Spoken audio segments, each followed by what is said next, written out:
Hello. So today we're going to go through management of cravings and giving you some tools and strategies for staying in control and looking at the difference between cravings and hunger, strategies that you can use and things that are going to be useful. Sorry, just clicked it there. And things that you can use that are going to help you manage it. I'm done with the waffling. Let's just crack on. So, what are cravings? So, they are an intense desire for a specific substance or behavior. So, examples of this are food, alcohol, drugs, shopping, screens, nicotine, all of that kind of stuff. And they can come in sort of like three different categories. So, we've got sort of physical, which is like your sugar, nicotine and withdrawals and things like that. You've got emotional, which is comfort eating, stress relief, and then you've got habitual, which is sort of like routine based triggers. So I'm going to go into it a little bit more detail shortly. So, first little bit that we're going to dive into, is it cravings or is it true hunger? So there is going to be a bit of a difference between the two, and personally, with cravings, a lot of the time from clients I've worked with, a lot of it is lack of fueling yourself. So, because you're not fueling yourself, you're hungry. So, then you're giving into your cravings more, things like that. So, yeah, cravings. Let's go for cravings to start with. So, it's a sudden onset, specific food desire, which are typically your classics, your high sugar, high calorie, pizza, chocolate biscuits, that kind of stuff.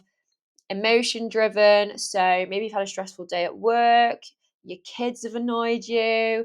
It's emotion driven. You want that release, that emotional release. And with cravings, you're generally not satisfied because you are probably going for those convenient snacks and foods that they're not going to fill you up and leave you feeling sometimes just a little bit worse because you've not given your body amazing nutrients that it wants and it adores. So on the flip side with hunger, this is more of a gradual onset. So maybe all of a sudden you are just, your body gives you those physical symptoms of sort of like your stomach's rumbling and it's more gradual. So you might be full and then it's just kind of like fizzling out a little bit. You've got a general food desire. So you just, looking for your next meal, you're looking forward to your next meal, just kind of got that set up and it's not like a sudden onset like the cravings are. And then you've got body driven. So like I say, those physical sort of symptoms, I suppose, of your sort of stomach rumbling, and you are going to be satisfied from this. And generally, with the satisfied section of this, you've probably got some protein, you've probably got more of a balanced meal, and you're going to feel good after it.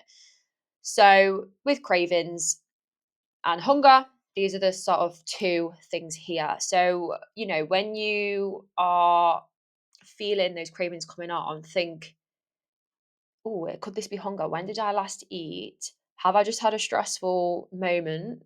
And I'm like, I'm going to go for whatever I can find and try and be proactive with it.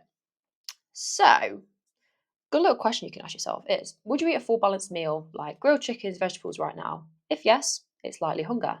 If no, but you want cookies or chocolate, it's going to likely be that craving. So, that's that section. So, your typical suspects for cravings. So, I've kind of very briefly discussed this a second ago. Food restriction, stress, bad sleep, emotional eating, nutrient deficiencies, dehydration, habitual triggers. I'm hoping I'm saying that right. Habitual triggers / environment. So, like I said on the last slide, food restriction is quite a big cause. People sort of sticking to low calories, stuff like that. If you're restricting your intake, you're going to be more likely to give into those cravings because you want something convenient, and convenient stuff is generally not 100% good for you.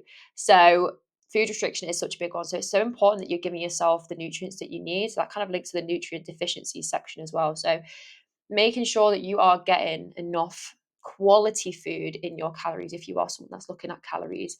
But if you're not someone that's looking at calories, looking at getting as many whole foods in your diet as much as possible. You really want that good split of proteins, fats, and carbohydrates.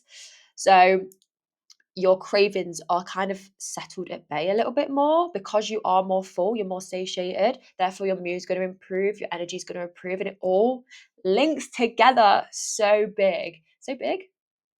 So, does that make sense? I think so. They all link together. Anywho, next one, stress. So, with my job in particular, if I don't meal prep, I know I'm going to be eating absolute rubbish because I am just on the go all the time. There's so much going on. So, I know that I would give into my cravings if I didn't have a structure with my food. So I have meal prep for every single lunch. If I'm sorted, I don't need to worry about it. So having that routine in place for stress, like I have, for an example, have your kids annoyed you? Has your partner annoyed you? Have you had a bad day at work? Have you missed the bus? The list goes on. Your favorite snack in the shop they haven't got, so you're like, oh, I'm just gonna get whatever I can. That kind of stuff. All these little things. Bad sleep. So if you've not had good sleep, you're not going to feel good, and a lot of cravings stem from that emotional side. So if you've had bad sleep, like currently I'm struggling with hay fever, and my sleep is so bad, and I cannot be bothered to make anything. Now I am very disciplined. I'm a coach. I'm disciplined. So I I'm aware that I'm really tired and I don't feel great, but I know I'm not going to feel any better if I start eating foods like chocolate, pizza, and crisps because they're not giving my body the nutrients that it needs. It's not because I'm restricting from those foods. It's because I'm not feeling very well. I feel very tired, not slept very well. I want to counter what's the word? Counteract. I want to counteract that feeling by having food that's going to make me feel really good and get me back to my full health. So, linking to bad sleep, if you've had bad sleep, you're not going to have a great mood. So, you're more likely to give into these cravings and have this food that's probably not going to make you feel 100% great.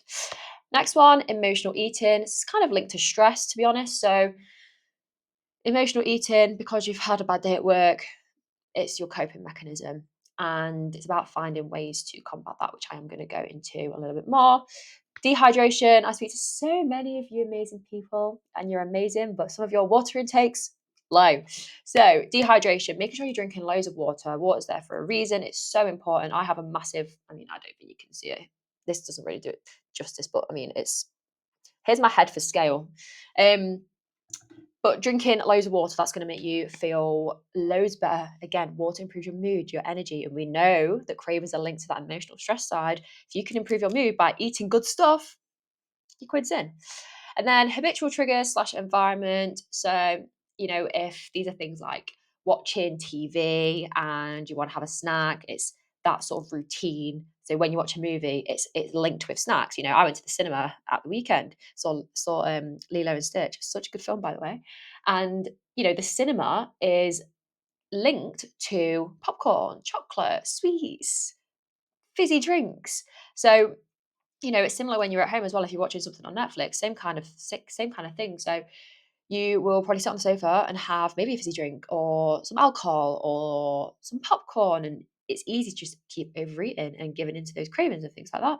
So trying to change your environment, which next slide goes into very well. So how to manage your triggers. My personal favorite is journaling. I love to journal. It's not for everyone because not everyone likes to write down their thoughts and feelings. I find it hard sometimes as well, but journaling can really help me to just get it out on paper. And I use journaling for the stress side and the anxiety side. So I know that's a big, being a coach I am, did a lot of research. I know that cravings link so much to that stress and emotional side that I know I need to have a strategy in place to combat that. So I love journaling, absolutely love it. I've got sort of like a prompt journal, and then I've literally just got a notebook where I can just write down whatever is in my head. But I'm getting it on paper and I'm dealing with it. And I know not everyone likes that, but if you are like me, journaling is hands down really good option.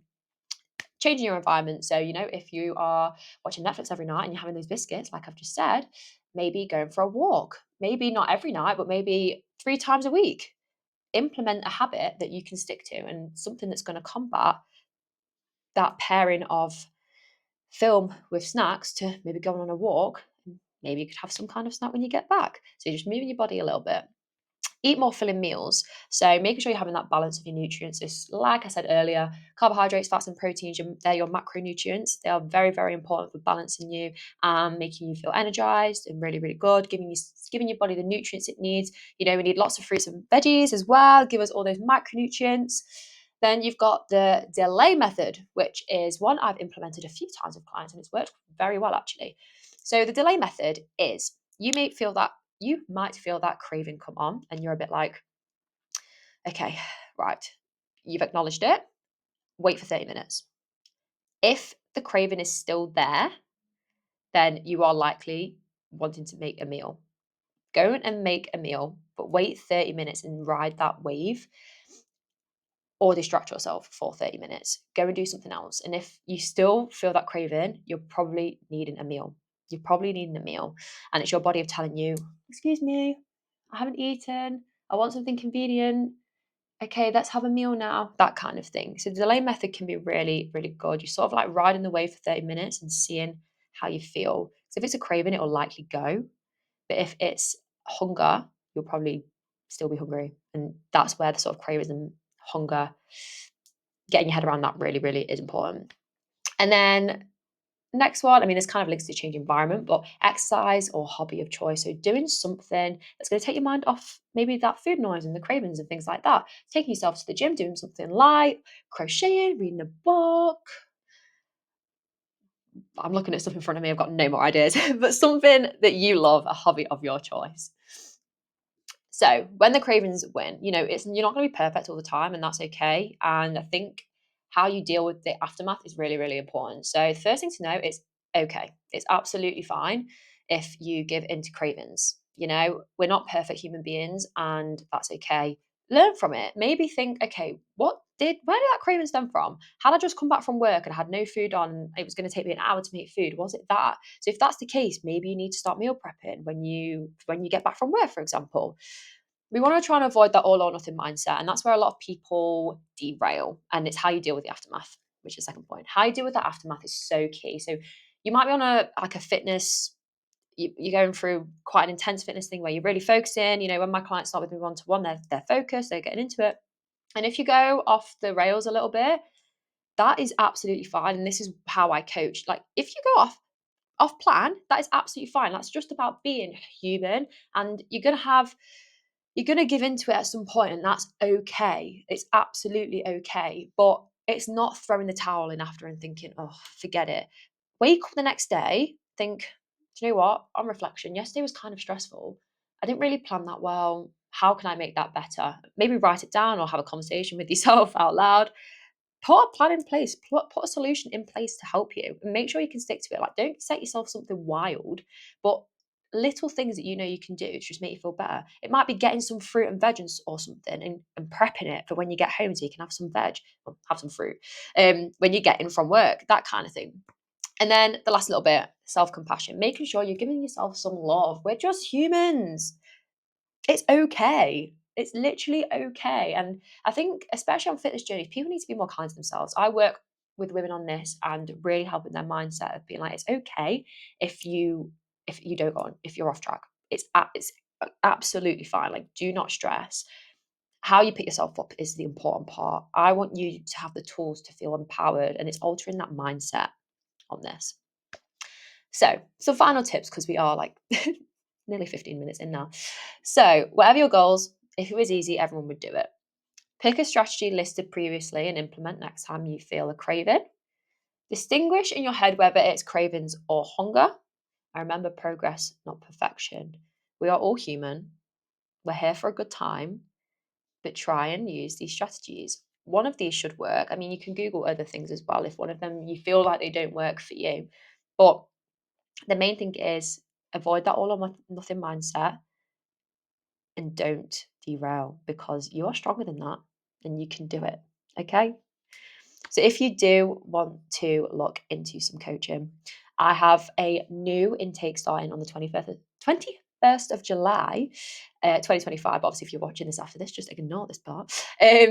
So if you do want to look into some coaching, drop me a message. I would love to hear from you. Have a great day.